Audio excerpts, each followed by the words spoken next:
Hi friends, I am Kailash and आप देख रहे हैं फास्ट ट्रैक रिवीजन। आज हम लोग पढ़ेंगे इंटरमीडिएट का मोस्ट इंपॉर्टेंट टॉपिक, जिसका नाम होगा मुक्त इलेक्ट्रॉनों के अपवाह वेग तथा विद्युत धारा में संबंध। यानी हम लोग आज मुक्त इलेक्ट्रॉन के अपवाह वेग को अनुगमन वेग भी कहते हैं, याद रखिएगा। ठीक है, आज हम लोग पढ़ेंगे मुक्त इलेक्ट्रॉनों के अपवाह वेग या अनुगमन वेग तथा विद्युत धारा में संबंध। तो चलिए देखते हैं कि कैसे इसको करते हैं। ठीक है, यानी अपवाह वेग और विद्युत धारा में कैसे संबंध निकालते हैं। तो सबसे पहले मान लेते हैं कि माना एक चालक तार है जिसके अनुप्रस्थ काट का क्षेत्रफल a है। अब कहेंगे आप अनुप्रस्थ काट का क्षेत्रफल क्या है, पहले तो यह बता दीजिए। ये जो मार्कर हमने ले रखा है, यह मान लीजिए अगर एक तार है तो इस मार्कर का ये वाला सिरा, यानी ये जो गोल वाला सिरा दिख रहा है, इसी के क्षेत्रफल को ही हम लोग क्या बोलते हैं, अनुप्रस्थ काट का क्षेत्रफल बोलते हैं। ठीक है, तो सबसे पहले मान लेते हैं माना एक तार है जिसके अनुप्रस्थ काट का क्षेत्रफल a है, तथा मान लेते हैं हम कि उस तार को हम लोग एक बैटरी B से जोड़ देते हैं। तो आप लोग जानते होंगे जैसे ही किसी चालक तार को बैटरी से जोड़ा जाता है, तुरंत इलेक्ट्रॉन ऋण ध्रुव से धन ध्रुव की तरफ प्रवाहित होने लगते हैं। तो यहां भी सेम ही ऐसे होगा। क्या होगा कि बैटरी के ऋण ध्रुव से इलेक्ट्रॉन किस तरफ प्रवाहित होने लगेंगे, धन ध्रुव की तरफ प्रवाहित होने लगेंगे। ठीक है, और हम लोग मान लेते हैं कि तार में जो इलेक्ट्रॉनों की संख्या है वह स्मॉल n के बराबर है, और इलेक्ट्रॉन जिस वेग से गति कर रहे हैं उसी को हम लोग बोलते हैं अपवाह वेग या अनुगमन वेग। तो हम लोग इलेक्ट्रॉनों के अपवाह वेग या अनुगमन वेग को मान लेते हैं vd है। ठीक है, और हम लोग यह भी साथ में जानते हैं कि जब इलेक्ट्रॉन गति करता है तो इलेक्ट्रॉन के गतिज अवस्था को ही हम लोग क्या कहते हैं, धारा कहते हैं। लेकिन ध्यान देने वाली बात केवल यह है कि आवेश जिस तरफ गति कर रहा है, धारा उसकी विपरीत दिशा में बहती है।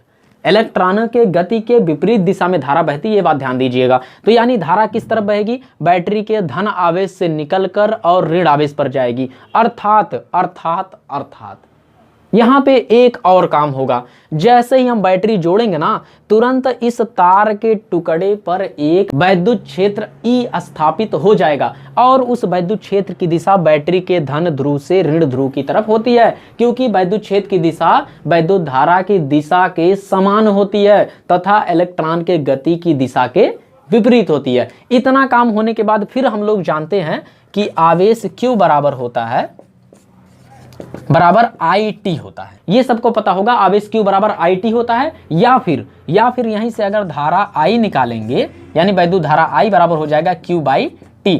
इसी फार्मूले से सेम हम लोग धारा की परिभाषा देते हैं कि वैद्युत धारा I बराबर Q बाई T। यदि हम आवेश के प्रवाह को समय के रिस्पेक्ट में देखने लगे तो उसी को हम लोग धारा कहते हैं, अर्थात आवेश प्रवाह की दर को वैद्युत धारा कहते हैं। ठीक है, और वैद्युत धारा का मात्रक क्या होता है, एम्पियर होता है। इसको मान लीजिए समीकरण 1। इतना काम आप निपटा लेंगे मेरे हिसाब से आराम से। चलिए अब देख लेते हैं इसके बाद, यदि हम लोग मान लेते हैं कि तार में इलेक्ट्रॉनों की संख्या n है तथा तार का अनुप्रस्थ काट का क्षेत्रफल a है तथा तार में प्रवाहित इलेक्ट्रॉन का अनुगमन वेग vd है, तब की स्थिति में 1 सेकंड में प्रवाहित इलेक्ट्रॉनों की संख्या कितनी हो जाएगी। तो 1 सेकंड में प्रवाहित इलेक्ट्रॉनों की संख्या, ठीक है, 1 सेकंड में प्रवाहित इलेक्ट्रॉनों की संख्या अगर निकालोगे तो इलेक्ट्रॉन किस वेग से गति कर रहे हैं, vd वेग से गति कर रहे हैं, इनटू तार का अनुप्रस्थ काट का क्षेत्रफल कितना है, a है। ठीक है, और इलेक्ट्रॉनों की संख्या तार में कितनी है, n है। तब की स्थिति में जो 1 सेकंड में प्रवाहित इलेक्ट्रॉनों की संख्या आ जाएगी वह आएगी NaVd।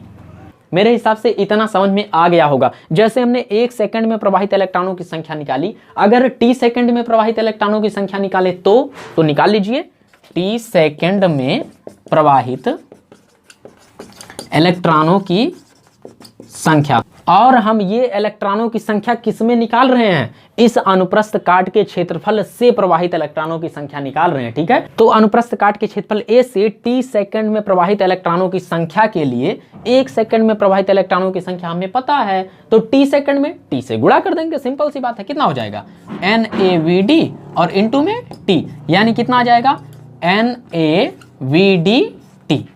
कोई समस्या यहां तक नहीं होगी, यानी t सेकंड में प्रवाहित इलेक्ट्रॉनों की संख्या आ चुकी है।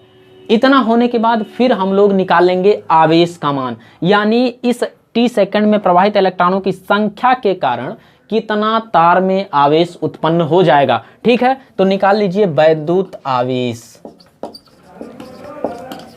वैद्युत आवेश Q बराबर हम लोग जानते हैं Ne होता है, जहां पे Q वैद्युत आवेश है और N है इलेक्ट्रॉनों की संख्या और E है इलेक्ट्रॉन पर आवेश। इलेक्ट्रॉन पे आवेश कितना होता है?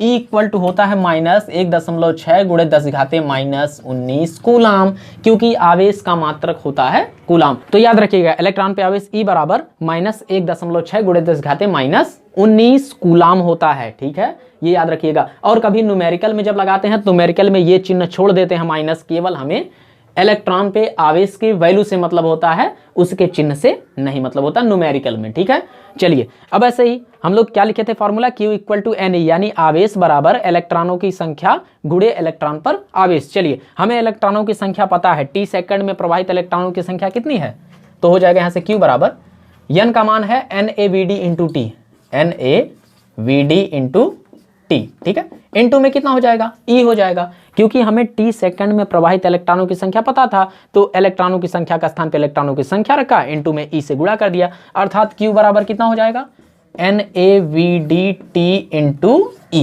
इतना हो जाएगा आवेश का मान। ठीक है, अतः हम लोग अब क्या करेंगे, इस आवेश के मान को समीकरण 1 में ले जाके रख देंगे, जो कि हमारा समीकरण 1 था, I बराबर Q/T। ठीक है, सिंपल सा क्या करना है, Q का मान समीकरण 1 में रखने पर, चलिए समीकरण 1 में रख दीजिए। समीकरण 1 क्या है, धारा I बराबर है Q/T। चलिए I बराबर यहां से Q का मान कितना है, NaVd into T into E, NaVd into T into में कितना है, E है, अपान में कितना है, T है, तो T से T कैंसिल हो जाएगा, तो I बराबर कितना आ जाएगा, I बराबर आ जाएगा NeAVd, देखिए NeAVd।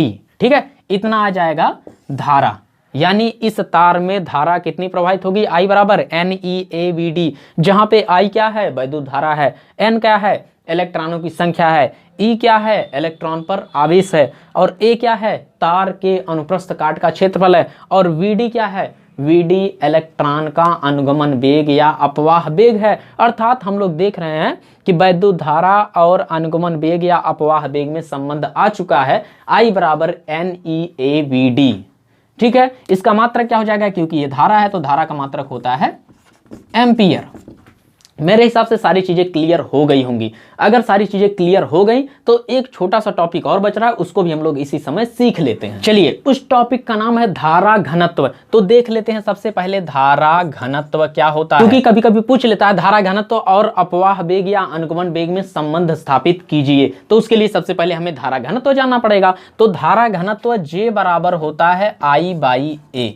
क्या होता है, J बराबर I/A, जहां पे J है धारा घनत्व, I है वैद्युत धारा और A है अनुप्रस्थ काट का क्षेत्रफल। अर्थात हम लोग कह सकते हैं कि किसी तार के किसी बिंदु पर वैद्युत धारा और तार के अनुप्रस्थ काट के क्षेत्रफल के अनुपात को क्या कहते हैं, धारा घनत्व J कहते हैं। मात्रक क्या हो जाएगा, I का मात्रक एम्पियर होता है और अपान में A का मात्रक A अनुप्रस्थ काट का क्षेत्रफल यानी मीटर स्क्वायर हो जाएगा, तो मात्रक क्या हो जाएगा, एम्पियर मीटर स्क्वायर। चलिए संबंध निकाल लेते हैं। हम लोग जानते हैं I बराबर अभी अभी पढ़ा है NeAVd होता है, तो J बराबर हो जाएगा NeAVd, अपान में कितना है, A है, A से A कैंसिल हो जाएगा, J बराबर कितना हो जाएगा, NeVd। अर्थात धारा घनत्व और अनुगमन वेग में संबंध कितना आ जाएगा, J बराबर NeVd आ जाएगा। अभी अभी हमने बताया था कि धारा घनत्व J का मात्रक क्या होता है, एम्पियर प्रति मीटर स्क्वायर, तो ऐसे ही J का मात्रक क्या हो जाएगा, एम्पियर पर मीटर स्क्वायर,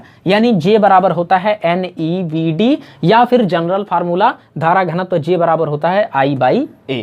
तो मेरे हिसाब से सारी चीजें क्लियर हो गई होंगी। अगर आपको इस वीडियो का प्रत्येक टॉपिक समझ में आ गया हो तो यार लाइक कर दो, लाइक करो, सब्सक्राइब करो और शेयर भी कर दिया करो। तुम लोग शेयर नहीं करते हो, है ना, तो शेयर भी करो ताकि हमारी भी फैमिली थोड़ा सा ग्रो हो जाए। अगर फैमिली ग्रो हो जाएगी तो पढ़ने में मजा आएगा। ठीक है, तो मिलते हैं इसके नेक्स्ट वीडियो में, तब तक के लिए जय हिंद, जय भारत।